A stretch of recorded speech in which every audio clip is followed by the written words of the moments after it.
The story of Saudi teen Rahaf Mohammed has gripped the world. Saudi officials seized her passport at the Bangkok airport after she ran from her family. She barricaded herself in a Thai hotel room and asked the world for help, saying she needed refugee protection for leaving her religion. Activists and organizations reached out to Human Rights Watch Asia Director Phil Robertson, who helped not only bring Rahaf's story to media, but also get her the UN Refugee Agency involved, so she could eventually find safety in Canada. He joins me now from Burma. Phil, what is it about Rahaf's case that gained so much attention? Well, I think that there was a certain drama, there was a certain degree of excitement connected to the actual life and death aspect of it. I mean, she was really struggling for her life. She was fighting for her life when she barricaded herself in that hotel room. And I think that people responded to that. They responded to her desperate tweets. They responded to her courage. They responded to her demands that she be allowed to live the life that she wanted to. And since she's 18, she's considered an adult according to international human rights law. She should be allowed to determine her future. What happened once you were alerted to her case? I had to, first of all, try to get in touch with her. I did very quickly, and then find out more about why she was fleeing, who she was, what her situation was. And as we sorted through that, the first, I'd say, first hour or two, we quickly realized that her bona fides were real, and that, this was someone who was in grave danger if she was sent back to Saudi Arabia, and that we had to help her. You were on the phone with her in Thailand. I'm curious, what made you believe her story? This is someone that, is as she appears. She's exactly what she is. She's a woman who was fighting for her life. She expected that she would be able to get through Thailand very easily. All of a sudden, she stopped. She's facing her father and her brother who have come to Thailand to try to drag her back. And we saw this case, like in the Dina Ali case that had taken place in the Philippines in April 2017, where a woman who was trying to flee an abusive situation in her home was dragged back to Saudi Arabia and never heard from again. And so we didn't want that to happen to Rahaf, and we're determined to do whatever we could to try to help save Rahaf. Have you spoken to her since? How's Rahaf doing? I have not spoken to her directly. I've been in touch with her a number of different ways. My understanding is that she's doing fairly well. She decided after doing a number of interviews that she was going to hold off on doing more interviews. She wanted to sort of set her personal life in order, and I respect her for that.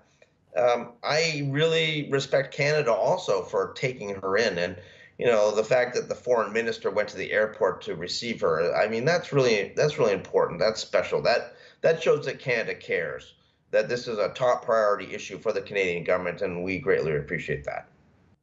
Rahaf ran from culture and religion. As Human Rights Watch Director for all of Asia, how often do extreme religious views lead to unsafe situations, especially for women? Well, we're dealing with a number of cases in Southeast Asia where politicization of religion has made it very dangerous. This is happening in Indonesia, where extremists are on the rise. It's happening in Burma, where Buddhist extremists are trying to exterminate the Islam religion in parts of Burma. Religion is an important part of people's lives, but when it becomes something that is in the hand of politicians trying to use religion to gain power and continue their support from the people, it becomes very dangerous.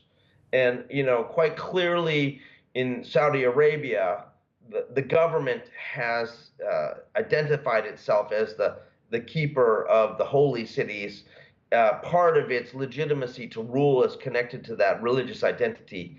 And that religious identity then results in the radicalization of Islam and the pursuit of these women who are trying to flee a system of repressive guardianship where the men control even the most basic parts of their lives and treat them as children all their life.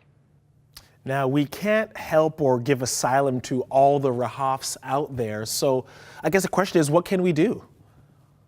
Well, I think that it's important for governments to be prepared to accept refugees onto their territory, understand that they may be there for a period of time, and ultimately work to find some sort of durable solution for them, either by moving to a third country or by being able to stay in the country where they received asylum in the first place.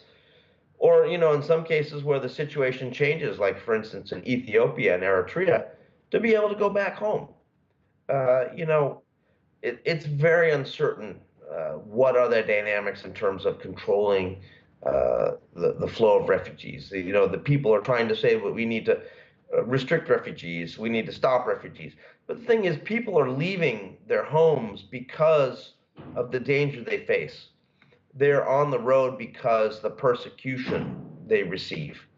And, you know, ultimately we have to address these issues at the root causes. And too little of that is being done. Too much is being focused on the refugees as they appear at the borders, while not recognizing that they have left their homes in a way that they didn't want to because they faced real threats to their lives. Saudi Arabia and China are both under the UN's human rights spotlight and under review. Is there any accountability and follow-up to this review? Both Saudi Arabia and China somehow think that they're bigger than the international system, that they're above the law of international human rights treaties and laws. And we have to remind them that they're not. Saudi Arabia, I think, has taken a very, very damaging hit by the exposure of what they did to the journalist Khashoggi. I think that part of that played into why Rahaf's case received such strong support, because people realized that, in fact, if she was sent back to Saudi Arabia, they would kill her. China is, also a major, major problem, and what we have seen is the rise of, a world-class rights-abusing dictatorship in the hands of one man, Xi Jinping. And, this cannot be the new normal. We have to demand that governments around the world respect human rights, respect refugees, and respect their people. And quite clearly, China is not doing that. Thank you, Phil, for joining us. Thank you so much.